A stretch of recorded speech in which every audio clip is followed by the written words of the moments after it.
ദൈവത്തിന് സ്തോത്രം. ഇന്നത്തെ വായനയ്ക്കായി തിരഞ്ഞെടുത്ത വേദഭാഗങ്ങൾ പുറപ്പാട് പുസ്തകം അതിൻ്റെ 11, 12, 13 അധ്യായങ്ങൾ. അധ്യായം 11. അനന്തരം യഹോവ മോശയോട്, ഞാനൊരു ബാധ കൂടെ ഫറവോൻ്റെ മേലും മിസ്രയീമിന്മേലും വരുത്തും. അതിൻ്റെ ശേഷം അവൻ നിങ്ങളെ ഇവിടെ നിന്ന് വിട്ടയക്കുമ്പോൾ നിങ്ങളെ ഒട്ടൊഴിയാതെ ഇവിടെ നിന്ന് ഓടിച്ചു കളയും. ഓരോ പുരുഷൻ താന്താൻ്റെ അയൽക്കാരനോടും ഓരോ സ്ത്രീ താന്താൻ്റെ അയൽക്കാരത്തിയോടും വെള്ളി ആഭരണങ്ങളും പൊന്നാഭരണങ്ങളും ചോദിപ്പാൻ നീ ജനത്തോട് പറക എന്ന് കൽപ്പിച്ചു. യഹോവ മിസ്രയീമ്യർക്ക് ജനത്തോട് കൃപ തോന്നുമാറാക്കി.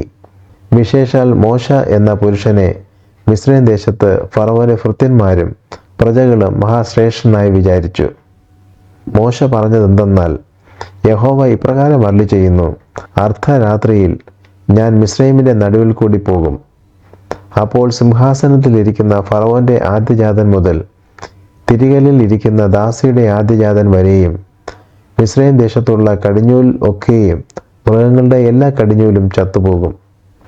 മിസ്രയീം ദേശത്ത് എങ്ങും മുമ്പൊരിക്കലും ഉണ്ടായിട്ടില്ലാത്തതും ഇനി ഉണ്ടാകാത്തതുമായ വലിയൊരു നിലവിളി ഉണ്ടാകും.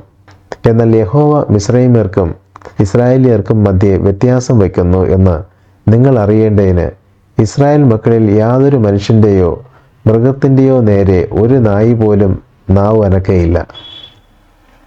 അപ്പോൾ നിന്റെ ഈ സകല ഭൃത്യന്മാരും എൻ്റെ അടുക്കൽ വന്ന് നീയും നിന്റെ കീഴിലിരിക്കുന്ന സർവ്വജനവും കൂടെ പുറപ്പെടുക എന്ന് പറഞ്ഞ് എന്നെ നമസ്കരിക്കും. അതിൻ്റെ ശേഷം ഞാൻ പുറപ്പെടും. അങ്ങനെ അവൻ ഉഗ്രകോപത്തോടെ ഫറവോന്റെ അടുക്കൽ നിന്ന് പുറപ്പെട്ടു പോയി. യഹോവ മോശയോട്, മിസ്രയീം ദേശത്ത് എൻ്റെ അത്ഭുതങ്ങൾ പെരുകേണ്ടതിന് ഫറവോൻ നിങ്ങളുടെ വാക്ക് കേൾക്കയില്ല എന്ന് അരുളി ചെയ്തു. മോശയും അഹരോനും ഈ അത്ഭുതങ്ങളൊക്കെയും ഫറവോന്റെ മുമ്പാകെ ചെയ്തുവെങ്കിലും യഹോവ ഫറവോന്റെ ഹൃദയത്തെ കഠിനമാക്കി. അവൻ ഇസ്രായേൽ മക്കളെ തൻ്റെ ദേശത്തു നിന്ന് വിട്ടയച്ചതുമില്ല. അധ്യായം 12. യഹോവ മോശയോടും അഹരോനോടും മിസ്രയീം ദേശത്ത് വെച്ച് അരുളി ചെയ്തതെന്തെന്നാൽ, ഈ മാസം നിങ്ങൾക്ക് മാസങ്ങളുടെ ആരംഭമായി ആണ്ടിൽ 1-ാം മാസം ആയിരിക്കണം. നിങ്ങൾ ഇസ്രായേലിൻ്റെ സർവ്വസംഘത്തോടും പറയേണ്ടതെന്തെന്നാൽ, ഈ മാസം 10-ാം തീയതി അതത് കുടുംബത്തിന് ഒരു ആട്ടിൻകുട്ടി വീതം ഓരോരുത്തൻ ഓരോ ആട്ടിൻകുട്ടി എടുക്കണം. ആട്ടിൻകുട്ടിയെ തിന്നുവാൻ വീട്ടിലുള്ളവർ പോരാ എങ്കിൽ ആളുകളുടെ എണ്ണത്തിന് ഒത്തവണ്ണം അവനും അവൻ്റെ വീട്ടിനടുത്ത അയൽക്കാരനും കൂടി അതിനെ എടുക്കണം. ഓരോരുത്തരും തിന്നുന്നതിന് ഒത്തവണ്ണം കണക്ക് നോക്കി നിങ്ങൾ ആട്ടിൻകുട്ടിയെ എടുക്കണം. ആട്ടിൻകുട്ടി ഊനമില്ലാത്തതും 1 വയസ്സ് പ്രായമുള്ള ആണുമായിരിക്കണം. അത് ചെമ്മരിയാടോ കോലാടോ ആകാം. ഈ മാസം 14-ാം തീയതി വരെ അതിനെ സൂക്ഷിക്കണം. ഇസ്രായേൽ സഭയുടെ കൂട്ടമെല്ലാം സന്ധ്യാസമയത്ത് അതിനെ അറുക്കണം. അതിൻ്റെ രക്തം കുറേ എടുത്ത് തങ്ങൾ തിന്നുന്ന വീടുകളുടെ വാതിലിൻ്റെ കട്ടളക്കാൽ രണ്ടിന്മേലും കുറുമ്പടി മേലും പുരട്ടണം. അന്ന് രാത്രി അവർ തീയിൽ ചുട്ടതായ ആ മാംസവും പുളിപ്പില്ലാത്ത അപ്പവും തിന്നണം. കയ്പ് അത് തിന്നണം. തലയും കാലും അന്തർഭാഗങ്ങളുമായി തീയിൽ ചുട്ടിട്ടില്ലാതെ പച്ചയായിട്ടോ വെള്ളത്തിൽ പുഴുങ്ങിയതായിട്ടോ തിന്നരുത്. പിറ്റേന്നാൾ കാലത്തേക്ക് അതിൽ ഒട്ടും ശേഷിപ്പിക്കരുത്. പിറ്റേന്നാൾ കാലത്തേക്ക് ശേഷിപ്പിക്കുന്നത് നിങ്ങൾ തീയിലിട്ട് ചുട്ടുകളയണം. അര കെട്ടിയും കാലിന് ചെരുപ്പും കയ്യിൽ വടിയും പിടിച്ചുകൊണ്ട് നിങ്ങൾ തിന്നണം. തിടുക്കത്തോടെ നിങ്ങൾ തിന്നണം. അത് യഹോവയുടെ പെസഹയാകുന്നു. ഈ രാത്രിയിൽ ഞാൻ മിസ്രയീം ദേശത്തുകൂടി കടന്ന് മിസ്രയീം ദേശത്തുള്ള മനുഷ്യൻ്റെയും മൃഗത്തിൻ്റെയും കടിഞ്ഞൂലിനെയും ഒക്കെയും സംഹരിക്കും. മിസ്രയീമിലെ സകല ദേവന്മാരിലും ഞാൻ ന്യായവിധി നടത്തും. ഞാൻ യഹോവയാകുന്നു. നിങ്ങൾ പാർക്കുന്ന വീടുകളിന്മേൽ രക്തം അടയാളമായിരിക്കും.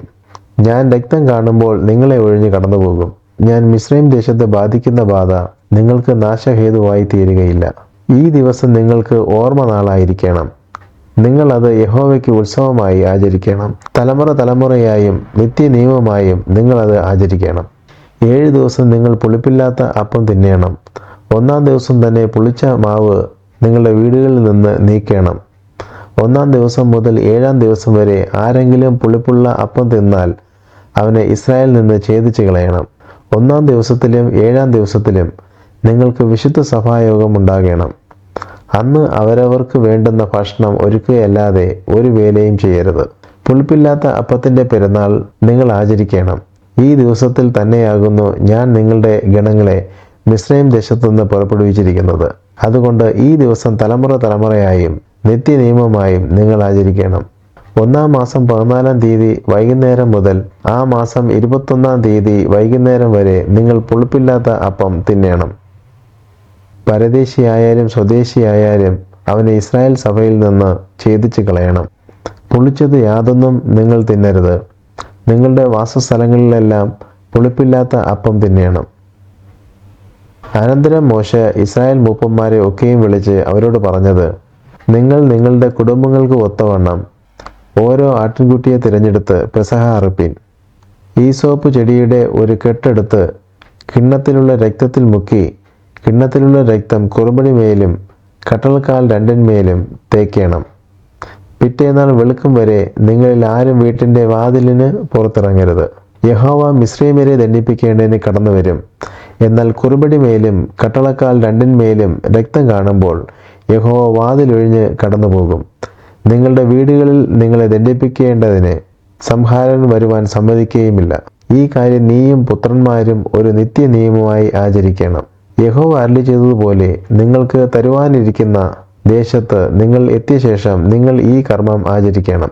ഈ കർമ്മം എന്തെന്ന് നിങ്ങളുടെ മക്കൾ നിങ്ങളോട് ചോദിക്കുമ്പോൾ, മിസ്രൈമ്യരെ ദണ്ഡിപ്പിക്കയിൽ മിസ്രൈമിലിരുന്ന ഇസ്രായേൽ മക്കളുടെ വീടുകളെ ഒഴിഞ്ഞു കടന്ന് നമ്മുടെ വീടുകളെ രക്ഷിച്ച യഹോവയുടെ പെസഹയാഗമാകുന്നു ഇത് എന്ന് നിങ്ങൾ പറയണം. അപ്പോൾ ജനം കുമ്പിട്ട് നമസ്കരിച്ചു. ഇസ്രായേൽ മക്കൾ പോയി അങ്ങനെ ചെയ്തു. യഹോവ മോശയോടും അഹരോനോടും കൽപ്പിച്ചതുപോലെ തന്നെ അവർ ചെയ്തു. അർദ്ധരാത്രിയിലോ സിംഹാസനത്തിലിരുന്ന ഫറവോന്റെ ആദ്യജാതൻ മുതൽ കുണ്ടറയിൽ കിടന്ന തടവുകാരൻ്റെ ആദ്യജാതൻ വരെയും മിസ്രൈം ദേശത്തിലെ ആദ്യജാതന്മാരെയും മൃഗങ്ങളുടെ കടിഞ്ഞൂലുകളെയും എല്ലാം യഹോവ സംഹരിച്ചു. ഫറവോനും അവൻ്റെ സകല ഭൃത്യന്മാരും സകല മിസ്രൈമ്യരും രാത്രിയിൽ എഴുന്നേറ്റു. മിസ്രൈമിൽ വലിയൊരു നിലവിളി ഉണ്ടായി. ഒന്നും മരിക്കാതെ ഒരു വീടും ഉണ്ടായിരുന്നില്ല. അപ്പോൾ അവൻ മോശയെയും അഹരോനെയും രാത്രിയിൽ വിളിപ്പിച്ച്, നിങ്ങൾ ഇസ്രായേൽ മക്കളുമായി എഴുന്നേറ്റ് എൻ്റെ ജനത്തിൻ്റെ നടുവിൽ നിന്ന് പുറപ്പെട്ട് നിങ്ങൾ പറഞ്ഞതുപോലെ പോയി യഹോവയെ ആരാധിപ്പിൻ.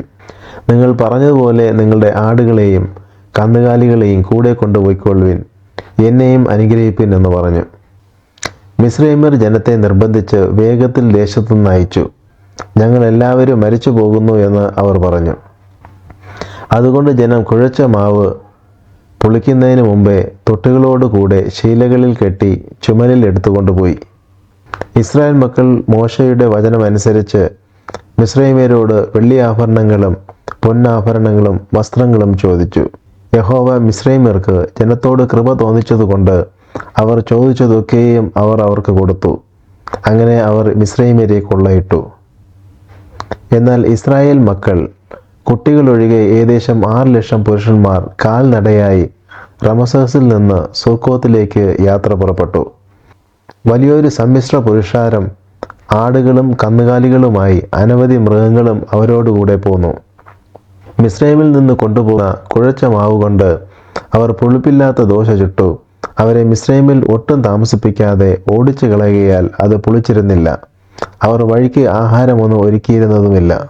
ഇസ്രായേൽ മക്കൾ മിസ്രൈമിൽ കഴിച്ച പരദേശവാസം 430 സംവത്സരമായിരുന്നു.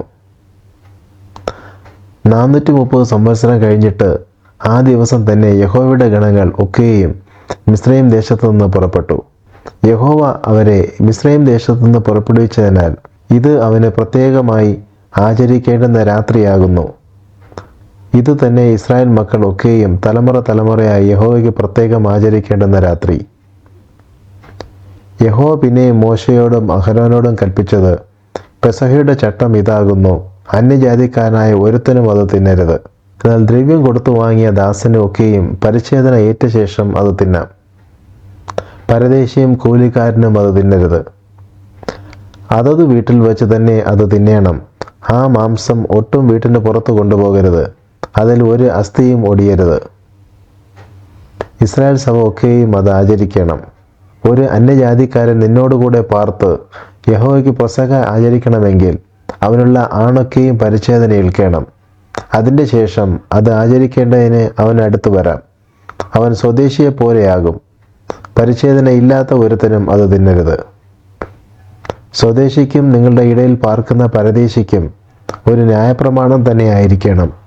ഇസ്രായേൽ മക്കൾ ഒക്കെയും അങ്ങനെ ചെയ്തു. യഹോവ മോശയോടും അഹരോനോടും കൽപ്പിച്ചതുപോലെ തന്നെ അവർ ചെയ്തു. അന്ന് തന്നെ യഹോവ ഇസ്രായേൽ മക്കളെ ഗണം ഗണമായി മിസ്രൈം ദേശത്തു നിന്ന് പുറപ്പെടുവിച്ചു. അധ്യായം 13.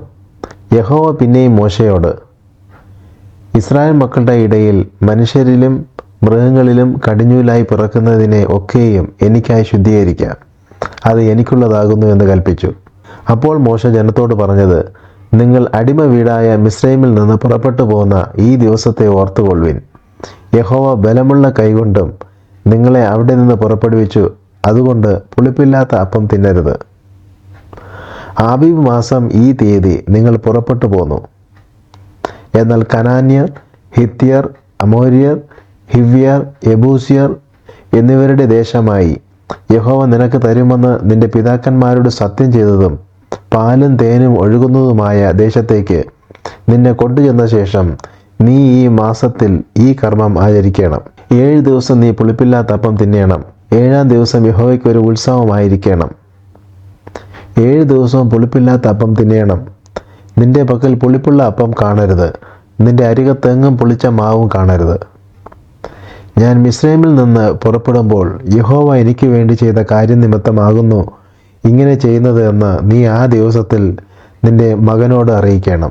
യഹോവയുടെ ന്യായപ്രമാണം നിന്റെ വായിൽ ഉണ്ടായിരിക്കേണ്ടതിന് ഇത് നിനക്ക് നിന്റെ കൈയിന്മേൽ അടയാളമായും നിന്റെ കണ്ണുകളുടെ നടുവിൽ ജ്ഞാപക ലക്ഷ്യമായും ഇരിക്കണം. ബലമുള്ള കൈകൊണ്ടല്ലോ യഹോവ നിന്നെ മിസ്രൈമിൽ നിന്ന് പുറപ്പെടുവിച്ചത്. അതുകൊണ്ട് നീ ആണ്ടുതോറും നിശ്ചയിക്കപ്പെട്ട സമയത്ത് ഈ ചട്ടം ആചരിക്കണം. യഹോവ നിന്നോടും നിന്റെ പിതാക്കന്മാരോടും സത്യം ചെയ്തതുപോലെ നിന്നെ കനാന്യരുടെ ദേശത്ത് കൊണ്ടുചെന്ന് അത് നിനക്ക് തരുമ്പോൾ കടിഞ്ഞൂലിനെ ഒക്കെയും നിനക്കുള്ള മൃഗങ്ങളുടെ കടിഞ്ഞൂൽ പിറവിയൊക്കെയും നീ യഹോവയ്ക്കായി വേർതിരിക്കണം. ആണൊക്കെയും യഹോവയ്ക്കുള്ളതാകുന്നു. എന്നാൽ കഴുതയുടെ കടിഞ്ഞൂലിനെ ഒക്കെയും ആട്ടിൻകുട്ടിയെ കൊണ്ട് വീണ്ടുകൊള്ളണം. അതിനെ വീണ്ടുകൊള്ളുന്നില്ലെങ്കിൽ അതിൻ്റെ കഴുത്ത് ഒടിച്ചു കളയണം.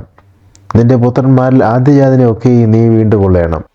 എന്നാൽ ഇത് എന്ത് എന്ന് നാളെ നിന്റെ മകൻ നിന്നോട് ചോദിക്കുമ്പോൾ യഹോവ ബലമുള്ള കൈകൊണ്ട് അടിമ വീടായ മിസ്രൈമിൽ നിന്ന് ഞങ്ങളെ പുറപ്പെടുവിച്ച്, എന്നാൽ ഇത് എന്തെന്ന് നാളെ നിന്റെ മകൻ നിന്നോട് ചോദിക്കുമ്പോൾ യഹോവ ബലമുള്ള കൈകൊണ്ട് അടിമ വീടായ മിസ്രൈമിൽ നിന്ന് ഞങ്ങളെ പുറപ്പെടുവിച്ചു, ഫറവോൻ കഠിനപ്പെട്ടു ഞങ്ങളെ വിട്ടയക്കാതിരുന്നപ്പോൾ യഹോവ മിസ്രൈം ദേശത്ത് മനുഷ്യൻ്റെ കടിഞ്ഞൂൽ മുതൽ മൃഗത്തിൻ്റെ കടിഞ്ഞൂൽ വരെയുള്ള കടിഞ്ഞൂൽ പിറവിയെ ഒക്കെയും കൊന്നുകളഞ്ഞു. അതുകൊണ്ട് കടിഞ്ഞൂലായ ആണിനെ ഒക്കെയും ഞാൻ യഹോവയ്ക്ക് യാഗം അർപ്പിക്കുന്നു. എന്നാൽ എൻ്റെ മക്കളിൽ കടിഞ്ഞൂലിനെ ഒക്കെയും ഞാൻ വീണ്ടുകൊള്ളുന്നു. അത് നിന്റെ കൈമേൽ അടയാളമായും നിന്റെ കണ്ണുകളുടെ നടുവിൽ നെറ്റിപ്പട്ടമായി ഇരിക്കണം. യഹോവ ഞങ്ങളെ ബലമുള്ള കൈകൊണ്ട് മിസ്രൈമിൽ നിന്ന് പുറപ്പെടുവിച്ചു എന്ന് നീ അവനോട് പറയണം. ഫറവോൻ ജനത്തെ വിട്ടയച്ച ശേഷം ഫെലിസ്ത്യരുടെ ദേശത്ത് കൂടിയുള്ള വഴി അടുത്തത് എന്ന് വരികിലും ജനം യുദ്ധം കാണുമ്പോൾ പക്ഷേ അനുതപിച്ച് മിസ്രൈമിലേക്ക് മടങ്ങിപ്പോകുമെന്ന് വെച്ച് ദൈവം അവരെ അതിലേ കൊണ്ടുപോയില്ല. ചെങ്കടലിനരികെയുള്ള മരുഭൂമിയിൽ കൂടി ദൈവം ജനത്തെ ചുറ്റി നടത്തി. ഇസ്രായേൽ മക്കൾ മിസ്രൈം ദേശത്തുനിന്ന് യുദ്ധസന്നദ്ധരായി പുറപ്പെട്ടു. മോശ യോസഫിൻ്റെ അസ്ഥികളും എടുത്തുകൊണ്ടു പോന്നു. ദൈവം നിങ്ങളെ സന്ദർശിക്കും നിശ്ചയം. അപ്പോൾ എൻ്റെ അസ്ഥികളും നിങ്ങൾ ഇവിടെ നിന്ന് എടുത്തുകൊണ്ടു പോകണമെന്ന് പറഞ്ഞ് അവൻ ഇസ്രായേൽ മക്കളെ കൊണ്ട് ഉറപ്പായി സത്യം ചെയ്യിച്ചിരുന്നു. അവർ സൂക്കോത്തിൽ നിന്ന് യാത്ര പുറപ്പെട്ട് മരുഭൂമിക്കരികെ ഏതാമിൽ പാളയമിറങ്ങി.